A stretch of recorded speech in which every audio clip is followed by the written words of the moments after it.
Perkenalkan, nama saya Wina Alvita dengan NPM 1842068. Nama saya Melianti, NPM 1842145. Halo, nama saya Evelyn, NPM saya 1842146. Mari kita mulai pembahasannya. Profil company PT Jomtri Inovasi.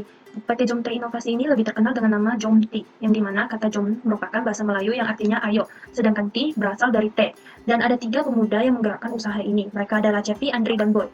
Jomti diawali dengan usaha berjualan teh bergerobak di Putri, lalu berpindah tempat ke Welcome to Batam. Dan mereka sempat menumpang berjualan di kedai teman selama setahun, namun dengan sistem berjualan online. Dan disitulah Jomti berkembang dari jualan minuman saja bertambah ada cemilan. Dan cemilan pertama mereka merupakan pisang nugget. Dan pada saat itu yang membeli rata-rata adalah orang kantoran. Dan mereka menemukan tempat yang lebih ramai karena berada di kawasan Pasar Mega Legenda 1 atau tepatnya di depan ikan bakar Babe. Teori internal polisi. Yang pertama itu budgeting. Budgeting itu merupakan ekspresi kuantitatif dari rencana yang dinyatakan dalam istilah fisik atau finansial atau bisa keduanya. Dan jika digunakan untuk perencanaan, budgeting itu merupakan metode untuk menerjemahkan tujuan dan strategi organisasi ke dalam istilah operasional. Dan budgeting itu merupakan peran penting dalam perencanaan dan pengendalian. Kedua itu strategic of management. Itu merupakan peran paling penting bagi perusahaan dalam pertumbuhan dan kelangsungan hidup dalam jangka panjang. Dengan demikian, pengambilan keputusan strategis itu harus memilih di antara strategis alternatif dengan tujuan memilih strategi, atau strategi yang memberikan perusahaan dengan jaminan yang masuk akal untuk pertumbuhan dan kelangsungan hidup jangka panjang. Ketiga itu activity based management, merupakan pendekatan sistem yang terintegrasi dan menyeluruh, memfokuskan perhatian manajemen pada aktivitas dengan tujuan meningkatkan pelanggan nilai dan meningkatkan laba yang dicapai dengan memberikan nilai tersebut. Keempat itu lean production, itu merupakan pendekatan operasi yang dirancang untuk menghilangkan limbah dan memaksimalkan nilai pelanggan. Kelima itu kaizen costing, itu merupakan sistem yang mendukung proses penyempurnaan biaya secara kesinambungan pada tahap produksi yang berusaha mengurangi biaya standar saat ini. Ini merupakan soal Pricing concept terdiri dari direct material cost, direct labor cost, dan overhead. Direct material cost terdapat dari coffee, tea, tapioca pearls, dan susu dengan total 6.072.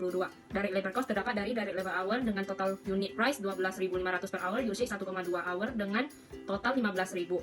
OH atau overhead terdapat dari activity boiling, mixing, moving, packaging, dan inspecting dengan total cost 1.086.500 per unitnya 1.811. Master dan flexible budget. Ini adalah data budgetnya dan direct material tidak punya beginning dan ending inventory. Untuk menghitung sales budget, forecast sales quantity dikali dengan sales budget amount. Untuk Thai tea boba terdapat total sales budget amount sebanyak 27.600.000.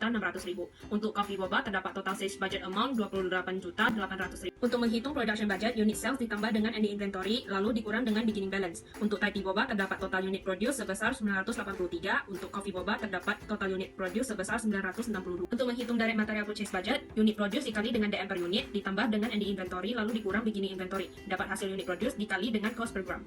Untuk tea per gram dalam Thai tea boba terdapat total purchase cost 142.535.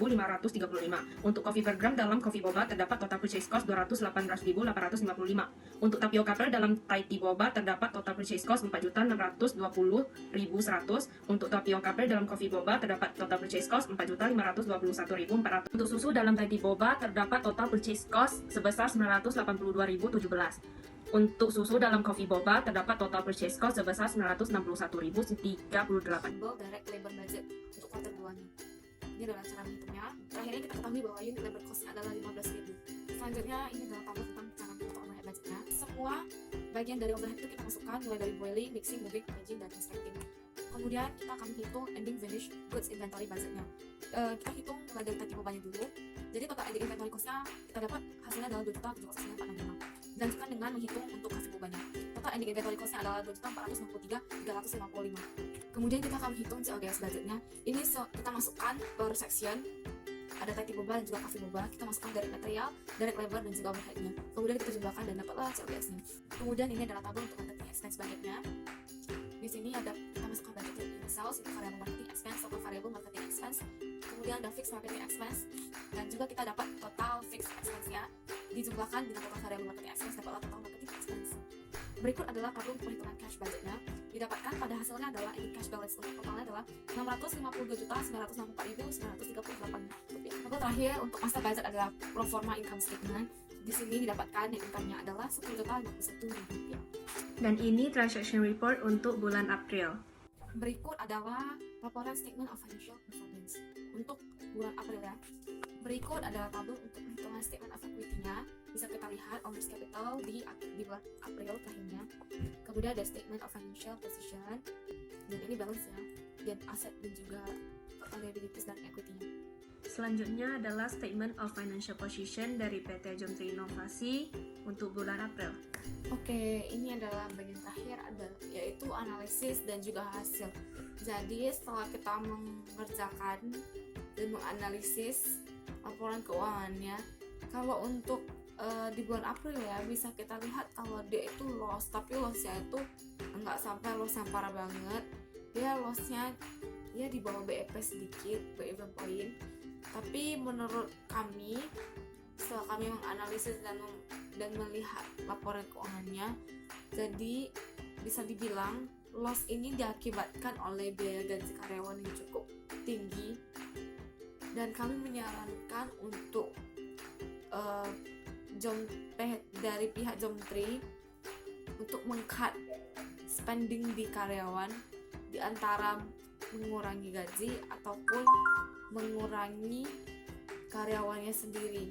Karena kalau seandainya belum dibutuhkan karyawan segitu banyak, gak perlu gitu, kayak bisa kita cut, jadi setidaknya kita bisa BEP atau profit. Tapi untuk kinerja overall selama 1 kuartal itu sudah bagus ya, karena sudah menghasilkan profit.